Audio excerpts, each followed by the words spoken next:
Grow your practice, grow your wealth, grow your impact. Find out how to spend less time in the dental chair and more time on the things you love. Welcome back to the Dental Wealth Podcast. With me in the studio, as always, is the man, the myth, the legend, Eric Morin.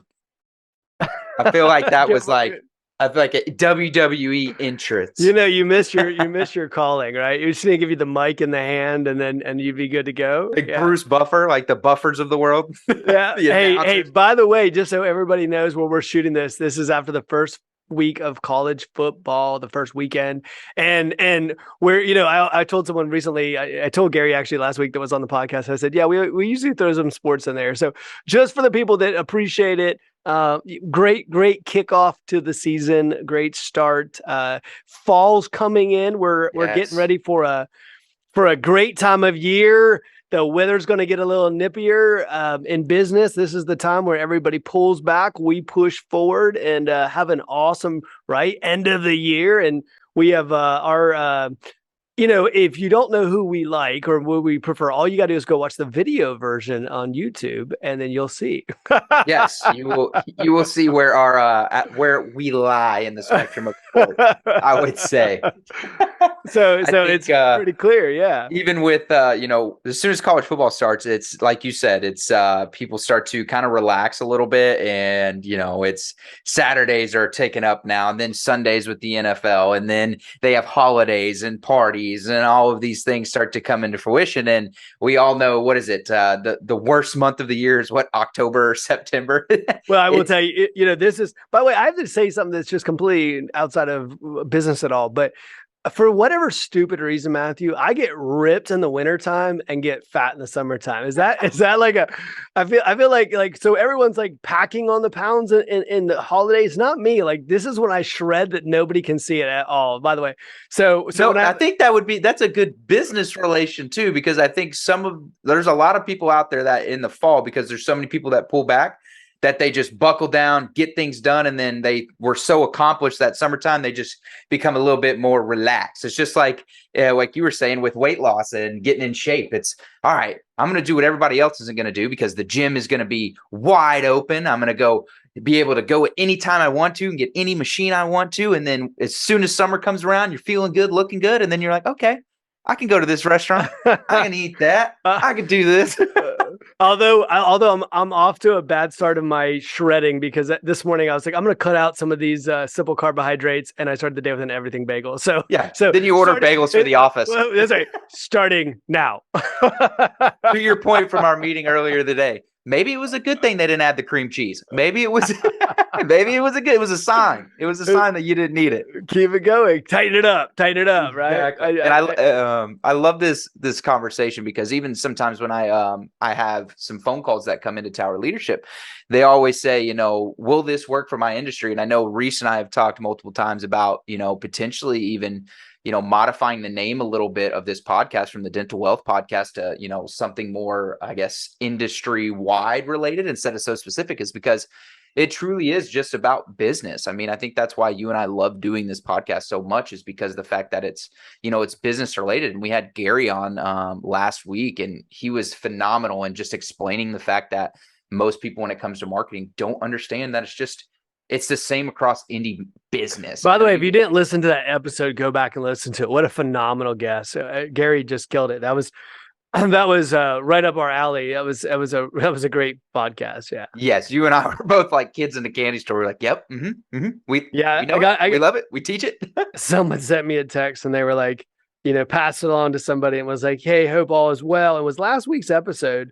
And he was just saying, hey, he didn't felt like it applied to him because he was a single location, but he said, man, if you guys are killing it, you guys are tearing it up.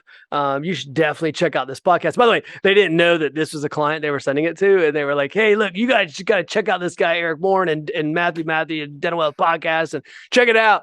And they were like, yeah, we kind of know them well, but we might be working with them. But it was good to hear that, and always good to see that. But interestingly enough, and I love that you said that, because when we talked last week with Gary, we talked about marketing, we talked about it in the dental space, but we have we have people reach out. This weekend, I got this or an email from a guy who was like, "Hey, we're an engineering firm. Would you consider assisting us with our growth?" So the point is that business is so, it is such a universal thing, and it really, so many people are looking for answers. And you guys are in an industry where you have the ability to explode. And Gary brought some great data and information that, if you go back, we've been preaching this for years, but it's almost like if a third party tells you, you'll listen more. Like sometimes it's like you transfer the authority over. That's right. Yes. I mean, Gary specializes in this, and it's like, whoa, that sounds familiar from what you guys have been saying. Yes. Yeah. Right. So, and by the way, I thought that was interesting. Kind of that, I'm a single location. It doesn't apply to me. It's not true at all. And in fact, the truth is, the vast majority of people that Tower, worked with 5 years ago were all single locations. And the truth is that the market's changing. Then the market, and I'm not going to lie, I have a bias. I love entrepreneurs. I love people who want to rip the damn ceiling off the place. I love people who want to grow and do significant things. I mean, who doesn't, right? I mean, if you're a personal trainer, you want to work with the guy or the gal who wants to come in and put in the extra time, the extra effort. If you have a team member, right, you want the person who comes in early, stays late. Like, of course, as a coach, right? I mean, I want to work with people who are doing awesome, amazing things. And maybe they don't have the answers now, right? Maybe they don't know what to do. And they need that step by step, but if they're willing to do it, then that's who, of course. And they just today, they happen to be the people that are buying 3 locations and 4 locations and 10 locations. And they just happen to be those people, but it's not necessary. We have people that are single location that are killing it and that are huge. And we have plenty of single location clients that are over $10 million. So the idea that you can't be single location and that this stuff doesn't apply to you is just not true. Mm-hmm. It applies to you. And in fact, don't find ways that it doesn't apply to you, but think about the ways it does apply to you, because the information. So go back to Gary last week, the idea of marketing and understanding your numbers and understanding that you're losing so many people and you're losing so many marketing dollars, and you have the ability to turn this up. Now, don't utilize that as an excuse not to market and say, we're just not ready yet, because you'll never market. But it is to say that, hey, listen, there are some, and in fact, sometimes you got to market so you can see the weakness in your funnel, and you can see that your funnel is leaky. And by the way, that's like, believe it or not, that's actually a business term. That leaky funnel is actually a business term. As weird as that sounds, and as how like kindergarten as it sounds, it's true. And I think, looking back on the podcast, I think one of the most interesting things that, he said, and he gave an example of a very large DSO that reached out to him.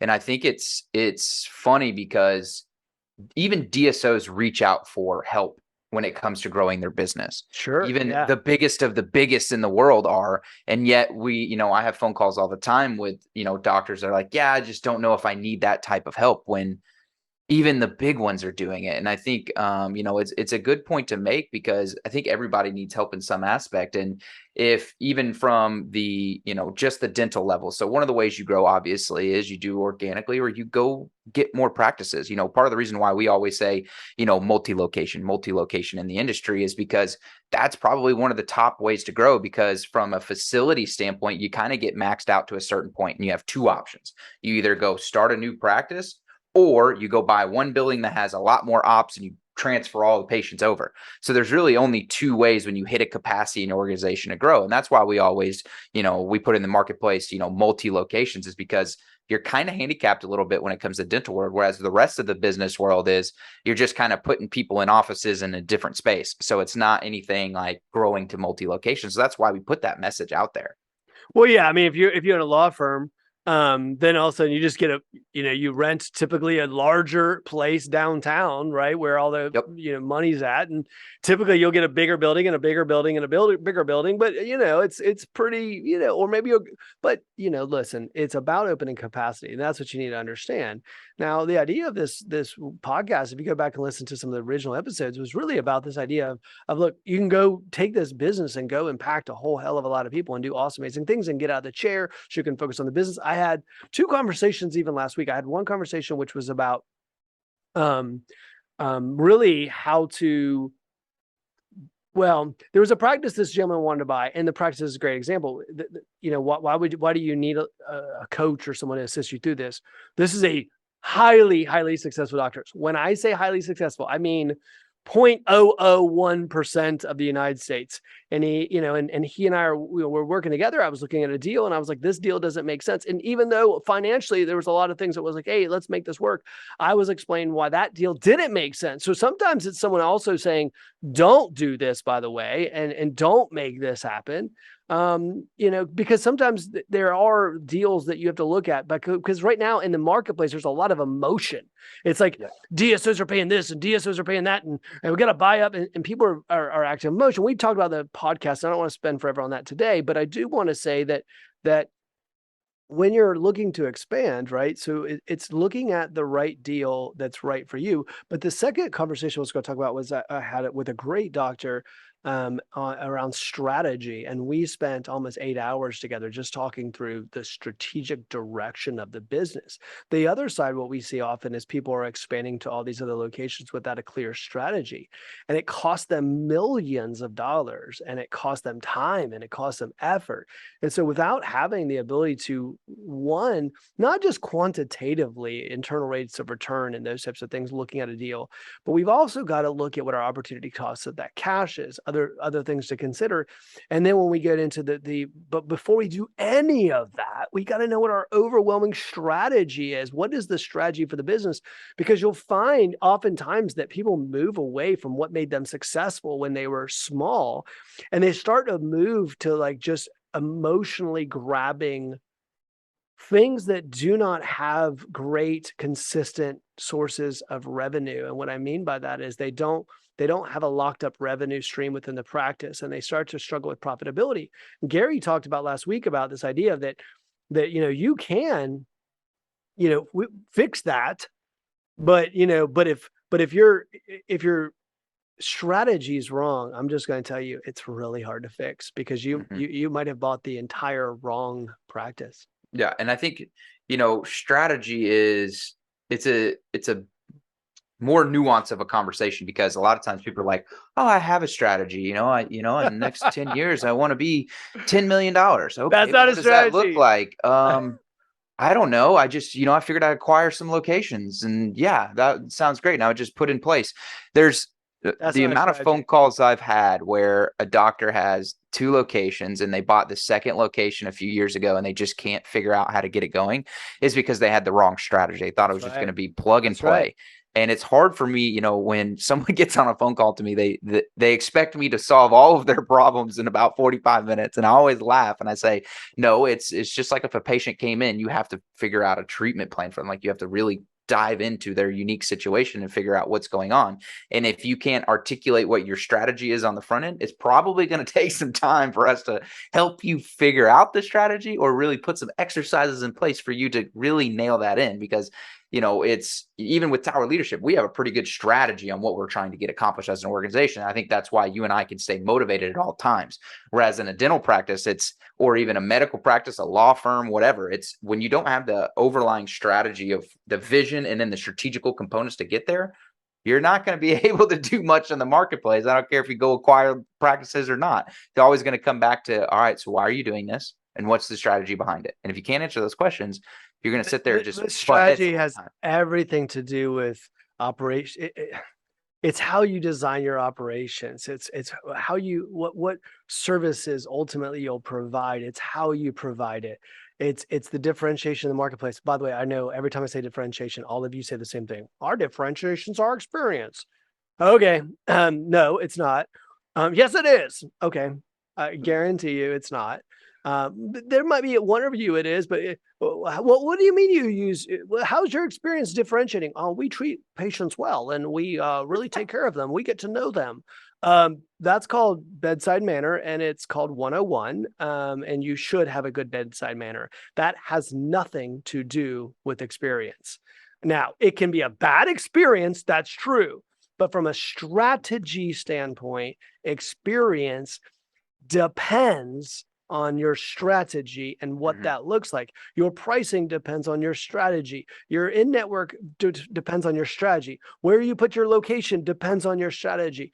everything about the allocation of capital depends on your strategy. And if you don't know, and by the way, there are master degrees in business strategy. So when you say something to the tune of, well, I want to go to 2 locations. That's my strategy. That is not business strategy. That's like saying dentistry is everything. All you want to know anything about dentistry? It's flossing. You just floss your teeth. That would be equivalent of saying the same. It is so far from knowing dentistry is to know to floss your teeth. It's just one little thing that so when you say it's nuanced and you really have to build that up and then you have to know the numbers, because you do have to build operational efficiencies, because this is what people don't understand. I'll get excited real quick. So like when you want to really differentiate in the marketplace, you want to kick DSOs butts. Maybe you are a DSO and you want to kick other DSOs butts or whatever it is. I'm just telling you, like, it is creating a freaking awesome strategy and then building out operational efficiencies that are so damn good that nobody can copy them and they can't do them on scale. And by the way, this is a great example of this is what Southwest Airlines has done. You could just look at them and go, we'll create a discount airline and we'll kick Southwest butt. Nobody can do it. Why? It's actually not because of strategy, but the strategy is clear and it's smart. It's because of operational efficiency. So what ends up happening is you have to get both of those down. And when you get your strategy and your operational efficiency down and you build the team around them and you implement, I will tell you, you'll go to multiple locations because you won't be able to help it. Like and you'll get so excited by the results. And then we get you out of the chair and we get you focused on actually like getting results. And because you're going to wake up one day and you're going to go, I don't have time to get all this stuff done, growing my business, seeing patients, making $1,300 an hour. And I go, I know, I've been telling you that for a long time. Let's go make $10,000 an hour. And then you go, woohoo, and you get out of the chair and then, man. It's always that question, right? How many hours is it going to take for me to implement the game plan you give me? Well, that's a difficult conversation to have, because if someone that's in the next 5 years wants to create a $100 million company and someone in the next 5 years wants to create a $5 million company, that $100 million company is going to have to work a whole lot harder. So it's always funny with why is it that the rich keep getting richer? Why is it that the top dentists just keep growing more and more? Why is it that because they're willing to do the work while everybody else has questions, while everybody else is sitting on the sideline going, well, I'm just not sure. I just feel like, are you guys different than other consulting firms that I've been through? Okay, look, let me just put this out there. I love Tower Leadership. I love our company. I think we're amazing. We get awesome, amazing results. But let me be honest with you. If you've been to 3 or 4 consulting companies and you've gotten 0 results, you're the freaking problem. Just letting you know, it's you. You got to look in the mirror and go, I'm the common denominator here. I need to get the hell out of my way so I can get the results. Because trust me, while I think we're the best, there are great companies out there that do amazing work. And if you say it's all of them that's the problem, it's freaking you. Like, you're the problem. Like, get out of your own damn way and realize that you're the problem. You should have taken different things from each company and implemented those and grown. But the idea that if somebody comes to us and Matthew will shoot them down, they've been to 3 or 4 companies and they call us up and start saying, what's different? We are like saying goodbye because we're not even going to waste our time. Woo, I'm getting fired up this morning. Tell me about that story, Matthew. I'm feeling like amen or something. I gotta getting fired up. I have that conversation probably weekly, probably almost every other day, if not every day, with someone that's like, so how are you different than everyone else? And then I ask them a simple question. It's like, well, so how long have you been in the market for consultant? And how many consultants have you used in the past? And it's always different from the conversations that I have, because I say, all right, so you've used 3 consultants in the past. You've been looking for a new one for the past 6 months and your revenues are $1 million. Okay. Okay. So you're telling me the 3 that you used in the past were all bogus. You didn't get anything from them because you didn't get over, like, to be completely honest with you guys, and this isn't just an egotistical thing to say, if you're trying to get over $1 million, we can 1000% help you get there. It's pretty simple math at that point on what to do. But the problem is you're not willing to do it most of the time. And that's why you've been stuck. And it's hard to have that conversation with someone. And then, even to bring in something relevant to the marketplace right now. So from a strategical component, everyone right now seems to be having problems with hiring and finding the right people. And they can't find hygienists. They can't find front desk people. They can't find these people. Well, part of your strategy needs to be, how do I hire people? Like strategically, what is my onboarding process? What's my recruiting efforts look like? Because no one knows. Every time I ask somebody that, because they always say, the biggest issue I'm having right now is just trying to find a hygienist. Well, what are you doing, about that issue? Oh, well, I have Susie putting out resumes and then she's finding them and then we interview them and then we offer them and then we go back and forth on price. That's not strategically how you go hire someone. That is not a strategical component of your business. It's hard for me to articulate to people the fact that you're not just a dental practice, you're not just a law firm, or you're not just a podiatrist. You own a business. So every business has a strategy around hiring people. There's some of the best corporations in America have a long strategy for hiring and acquiring top talent in the industry. And if you don't have anything more than just, oh, we put this out there and then Susie interviews them and then we offer them, you're probably not going to find people from a strategic component. So you go macro, and then once you have your strategy built out, you have to be strategical on how you accomplish it, even from the operational side. So I think, I just wanted to point that out because it really popped into my head when we were talking about this and some of the things that, we were going over from a strategical standpoint that I was like, relevant to the marketplace right now. Hiring, if you don't have a strategical component to how you get that accomplished, you're probably going to have this conversation 6 months from now and say, I still haven't found the person. Well, I love this podcast. Like, guys, listen to me. Look, humble, hungry, smart. Stay humble. Like the best of the best, man. I'll tell you what, the best clients I work with are the ones that ask the most questions and they get the most done. That's the difference too. They actually implement. Yeah. It's the ability to implement the information, right? You can go to the gym, but if you don't implement the information, this morning I knew that I was supposed to not eat any simple carbohydrates, but yet I had my bagel, so that's going to affect things. So it's like, well, you got to implement the information you're receiving, because that's really that is it. Recently I was talking about cost of a business, and one of the things I said was there's a huge cost to pay for information that you don't implement. And I would argue that cost is millions of dollars a year. That just not implementing information that you've received. And so you got to create a process to do that. Do you take off half a Monday? Do you set aside time with your leadership team? Do you have your operations person come to an event with you? I mean, how does this happen? Like, how do you ultimately get this information in place? And what you were talking about is key. We were giving shout outs in our morning huddle. By the way, we have a morning huddle just the way you guys do, and we should. And so we talk about different concepts. Obviously, we don't have patience, but so we were talking about this morning, and I said thank you to Matthew, and I said, hey, and his team and Rachel, and I said, hey guys, I want to just say thank you for not letting people come in the doors. And my point of that was who we are today and who we will be in the future has everything to do with who we say no to, not who we say yes to. Because ultimately speaking, it's how do we guard these doors? And you guys we were laughing because you guys have interviewed so many candidates for each position. The best person I've ever seen in hiring in my entire life, his average was 73 candidates for every one position. And the corporation wanted him to hire like 50 people a year, and he would hire 6, and he'd get better results because he would say, you know what, I'm going to bring in the best of the best into this organization. And so your organization, one of the reasons why you're struggling is because the people that left, because you didn't guard your cup, you didn't guard your walls. So it's, and by the way, those best people, they attract the better people because they know great people that do great things. And look, here's the thing. You want to eliminate drama in your organization? Hire better, right? You want better patient experience? Hire better. You want better case acceptance? Hire better, right? I mean, slow it down and get the right people.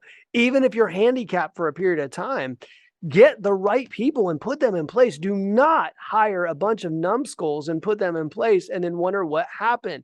I'm telling you, slow down. And that goes back to your point, Matthew. This is a complete tangent, but Matthew, your point of, hey, look, do you have a process? Like, how does this work? And how do you select, if you're not using things like the Kolbe assessment and things like that to hire somebody? And if I were you, I'd probably use multiple profiles. I'd probably use a Kolbe and a DISC. Don't just, by the way, some of you are DISC people.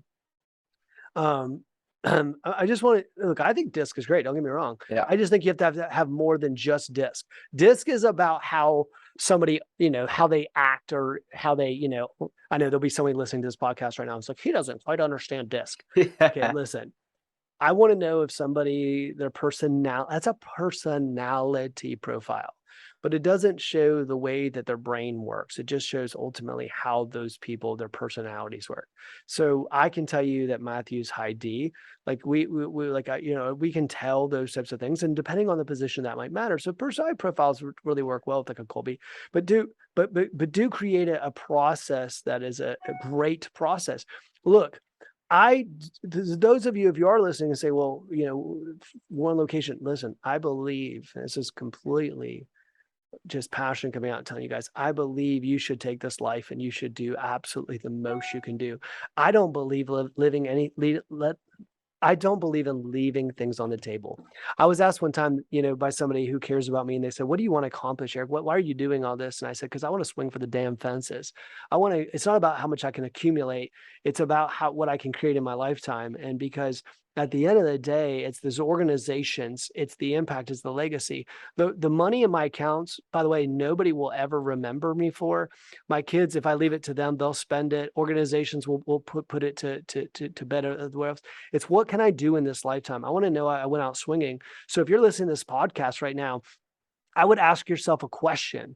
One of the greatest questions I asked a group of doctors one time, I said, what would it look like to grow your practice 10 times? Like right now, if we looked at your business and we were to go 10, don't tell me, I know right away, so many of you shot to why you can't do it. Don't shoot to why you can't do it. If you were to, matter of fact, I'll even take it one step further. Imagine if you could 10 times your business right now and work less hours and be less stressed. So if you were going to do that, right? If you could 10 times your business, 10 times your income, 10 times your net worth, 10 times all of those things, then why wouldn't you do it? Especially, by the way, the more you grow, the more you can put repeatable systems in place, the more you can put the right team members in place, the more you can hire executives who know how to run things, the more you get to pull back and focus on what you love and what your passion is. The thing that's holding you back from getting to do the work you love to do, believe it or not, is the lack of growth. When you grow, you get to hire really, really talented people. And when you get to that place, don't use scarcity mindset and say, well, I want to hire somebody for 40 grand. Pay 140 grand. Go get the right people and put them in place.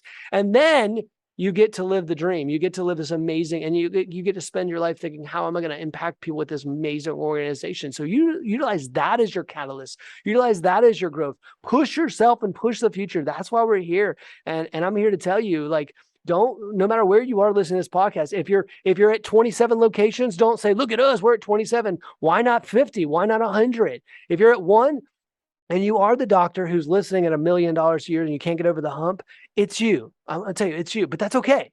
You can change. We can all change. And so, what am I willing to do to make that change? I just want you to hear me today. Let this be like your Tuesday inspiration and move the damn needle. Yeah, I think, it's going to take hard work too. I think a lot of times people just think that it's going to be an overnight success, and that doesn't happen. Because when you look at something objectively and you think, oh, that company just sprung out of nowhere, you don't know the hours that were put in to get to that point. It's always you looking at face value instead of realizing the journey that person had even to get to that point. So a lot of times, I think with the industry as a whole right now, basically, there's so much noise in the marketplace with influencers and all this, just basically showing you, oh, yeah, you can get this overnight if you just do this little thing, or you do this, or you do this. It's not how it works. If you want to create something awesome, it's going to take a lot of hard work over a period of time. And I would even argue, in some of our local or recent advertising, we used, my clients at 686% results and 3-year time. And Jordan had found that number and researched my clients. But here's the truth. The truth is that 686% in the first year, they might have only grown 12%. They might have only grown 22% because they were putting the systems in place that would allow them to launch their exponential growth. And that's why that actually is true, right, Matthew? Because the thing is like in that first 12 months, maybe you only grow 15%, maybe it's 30%. And then what you do is instead of going, hey, I'm setting up the framework for me to explode, you go, well, I have to put in 12 months. It's time for me to move to another consultant. No, what ends up happening is the next year we probably grow 200%. And then the next year, boom, we explode. We add all kinds of things because we've had 24 months to set up the infrastructure, the operations, the strategy, the entire game plan. And now when we execute this son of a gun, everything explodes. And what ends up happening, it took a long time for you to get there. You had to change your mindset. You had to change your team's mindset. You had to change your strategy. You had to change your operations. This stuff takes time. You can't just anyone who knows anything about business, you can't click a finger. Unless someone's willing to give you $100 million. And even if they gave you $100 million, you would still have to build out the team, the infrastructure, the operations, the strategy. You'd still have to do all this stuff to do it. So understand that this stuff is time consuming and you have to be willing to put in the time. And when you do that, amazing things can happen. Yeah. And I think to bring it back to a sports analogy, those of you that don't know, so the first year contract for a professional coach is typically 4 years because it takes 3 years. On year 3 is the judging point when it comes to most coaches, because it took them 2 years to get their philosophy, get the team members they need in place, get everything lined up for that. Year 3 is when they start to hit momentum. So just for a sports analogy, for those of you that think that it's just going to happen in the first 12 months, yes, you'll probably experience growth over the first 12 months. But if you go into it thinking you're going to win the Super Bowl, it's not going to happen. It's going to take some time unless you were to hire like the Tom Brady to come in and just change everything, which that was the first time that ever happened in, I don't know, the entire history of the NFL, because it doesn't happen that people work off of those contracts. It's because it takes a lot of time, just like you said, putting the infrastructure in place, getting to know the team, getting to know the coaches, getting to know the. And look, we've had our Tom Brady's, right? We've had our clients that come in that we give them all the advice. They implement it right away. Yes, they do. We have the people that have had 500-600% growth in a year. But guys, that's the outlier. That's the person who is the outlier. See, everybody wants to grab that outlier and say that's what everybody should get. No, look, here's the truth. The truth is that like, what would you want to be? What I always tell people and guarantee them, I said, look, I can look you in the eye. You tell me what you want to have at X point in time, and I can guarantee I can get you there. Question is, will you do the work? And I think that's for our life and for our marriage and for our business and for everything else. It's work. It's not eating the damn everything bagel when it comes into the morning meeting, Matthew. What was I doing? Man, I'm off my game, man. The damn bagel. Can't get too excited. I need it. Your body was telling you, like, I need the bagel. I need the bagel. Well, guys, listen, we appreciate you listening. We can talk about this all day, because the truth is, like, so sometimes, like, you just need to hear something like this. Like, you need to dig in deep. This is your only life.